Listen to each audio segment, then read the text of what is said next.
welcome, dear parent of the Gemini child. How are you? I hope you are well. I am Elena Valdez, and I am here to do the reading for March 2022. Please remember to adjust gender however best it resonates for you, your household, and your little one.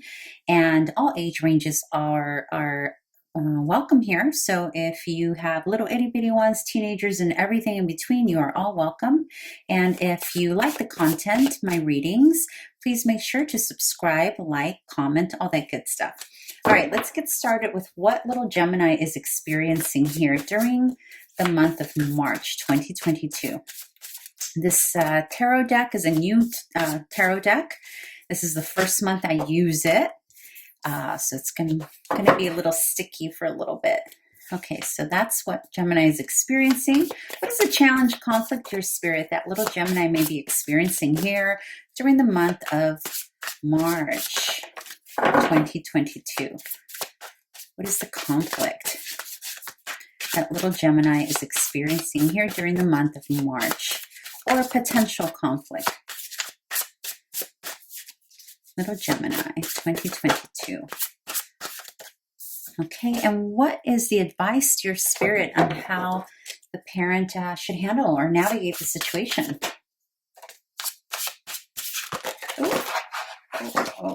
Oh. Let me do that one again. That one definitely came out, but something else wanted to come out. So let's see. What is your advice on how to navigate the situation for the parent? I knew there was one more that wanted to come out. Okay.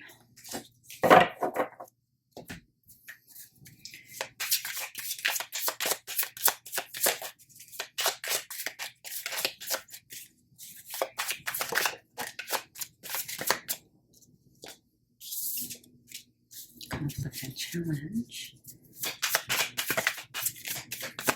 Aren't these cards adorable? They're so cute. And how should the parent navigate the situation? What is your advice?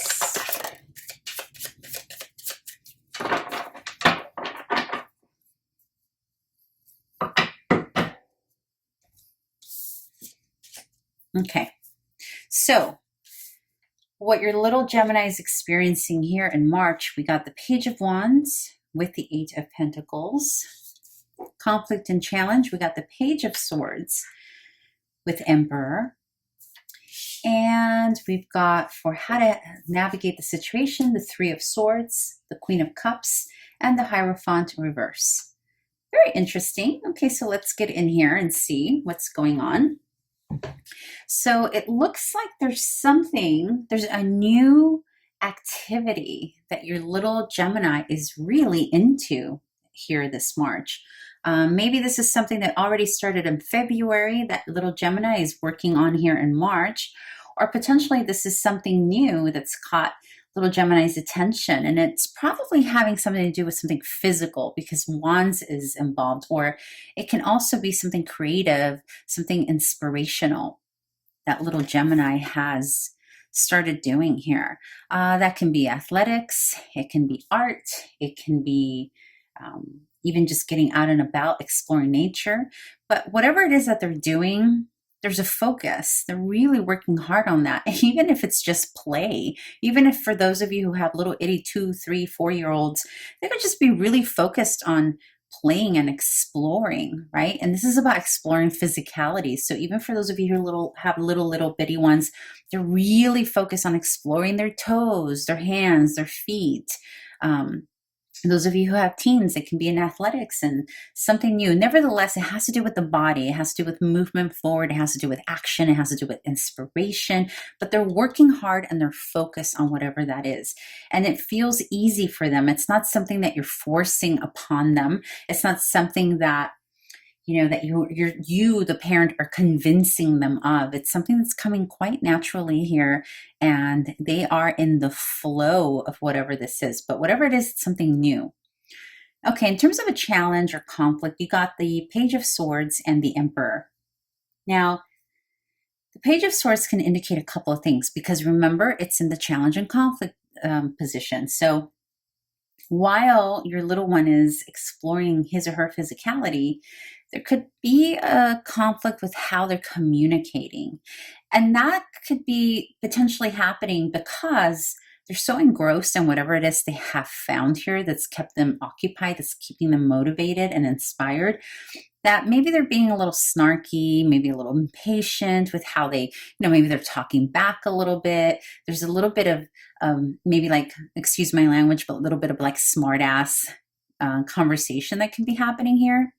But this can also be social media getting in the way, right? Because, Swords is about exploring.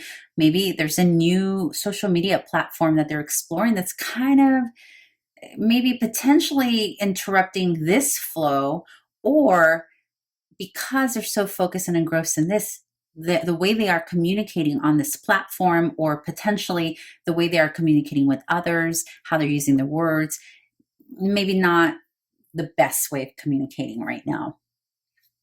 And it's probably to do just because these two energies are at odds, right? We have Wands, which is really wanting to be grounded, physical, taking action, and Swords is really headsy, right? It's in the head, it's communication, and almost like they don't want to be bothered with this energy. Now, what's interesting here is that it's rooted here by the Emperor. So this could also be conflict of communication with an authority figure. And the authority figure can be a teacher, it can be a grandparent, it can be a parent, anyone who has authority. It can be a coach or a mentor or a tutor, like even potentially whomever's involved in this project, right? Or whatever the authority of this project is what I mean. So there's a little bit of mouthing off, sarcasm, snarkiness, like that kind of biting, kind of like quick type of communication, maybe a little irritable. It's almost like, leave me alone. I can't be bothered. I'm busy doing this thing that I'm really inspired by. So yeah, there's a conflict here with an authority figure, and that's the main conflict and challenge here for Gemini in March. Now, in terms of what you, the parent, can do to alleviate or navigate the situation is a couple of things. You got the Three of Swords. And the Three of Swords is literally about breaking your child's heart, and not in the way that we're used to knowing the Three of Swords, because remember, it's child reading, so it's a little different. So this combination of the Queen of Cups paired with the Three of Cups is about tough love. That's what this is about, right? It's about either both parents or a parent, because the Queen of Cups is older, right? Offering love, but also it comes with the Three of Swords, which means disappointing your child. This is about tough love. So there's something here that maybe this, whatever they're engrossed in, obviously you, the parent, will decide whether or not whatever they're engrossed in is a positive for them or maybe not a positive for them. It depends. It's going to play out differently for all of you here. But the advice from Spirit is not to be afraid to give some tough love. And not to be afraid of being the Hierophant. Now here it's in reverse, and it's funny because the way it came out was actually sideways. So what that tells me is that you're having a hard time deciding, right? Like, do I want to be the authority? Because the Hierophant is always like the authority. It's similar to the Emperor, but different. This is a bit more spiritual.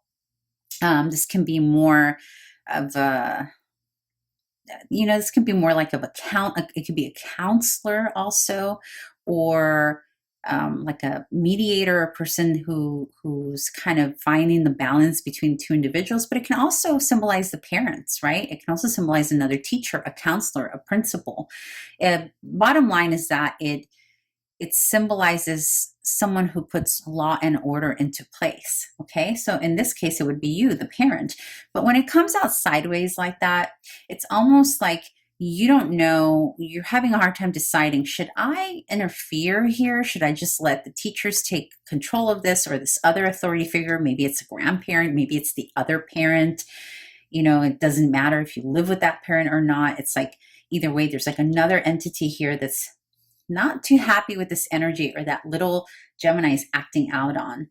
And there's a feeling here of you're not really sure. There's a part of you that's kind of like, I'm going to stay out of it, right? Because it's in reverse. I'm going to stay out of it and let the other parent or the other authority figure take care of it.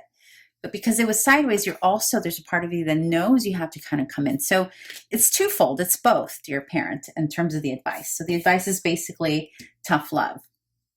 Tough love where necessary, right? Like still like allowing your little one to receive the love that they need from you, but disappointing them. And that might be taking away, you know, maybe giving them an ultimatum. If you continue to behave this way with so-and-so, or mistreat with your words, or gossip. This can also be gossip, by the way, or talking a lot in a classroom, or gossiping in a classroom and, you know, getting in trouble for it or whatnot. And so the disappointment here, the tough love, could mean that you may have to temporarily remove whatever this is, right? That's distracting or getting in the way or potentially contributing to this, you know, mouthing off, if you will. But here, this is interesting though, because you're flip-flopping with this energy. And, you know, what Spirit is saying is trust yourself. Trust yourself to know when to bring in the tough love. Trust yourself enough to know when the other entity needs to have more of a heavy hand, and trust yourself. At the end of the day, it's all about trusting yourself. And you will have the final word here always. The Hierophant is a little bit of a higher, in my opinion, a little bit higher than the Emperor in terms of rule. If we have to say who has higher rule here, I would always probably lean more towards the Hierophant. All right, dear parent, I hope this was helpful for you, and please come back next month if you enjoyed the reading, and please remember to subscribe, like, comment, all that good stuff. Okay, bye.